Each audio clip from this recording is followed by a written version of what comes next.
Өлкөдөгү шайлоолорго мониторинг жүргүзгөн эл аралык байкоочулар Кыргызстанда өткөн шайлоонун этаптары жогорку уюшулгандыкта өтүп, техникалык мүмкүнчүлүктөр кенен болгондугун айтышты.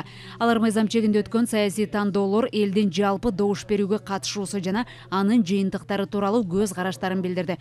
2021 жылы өлкөдө эң көп шайлоо өнөктүгү өткөрүлүп, мамлекет үчүн саясий чечүүчү жылдардан болду. Эми Борбордук шайлоо комиссиясы жакынкы арада иш алып бара турган багыттары менен иштешет. Жакында эле жогорку кеңешке депутаттардын шайлоо боюнча Бишкек шаарынын 2 районунда кайра добуш берүү өтүп, биринде соттук териштирүү иштери уланууда. Выборы прошли в соответствии с процедурами, в том числе. Биздин чоң командабыз Кыргызстанда өткөн шайлоонун жүрүшүнө көз салып турдук. Анда баардык талаптар мыйзам чегинде жана жигердүү өттү деп айта алам. Одоно мыйзам бузулууларды көргөн жокпуз. Шайлоону көп ирет өткөрүү менен Кыргызстан чоң тажрыйба топтой алды деп айтаар элем. Жогорку кеңештин депутаттарын шайлоо 28 ноябрда болгон. Бул мен айтат элем, бул акыркы саясий процесс Кыргызстанда.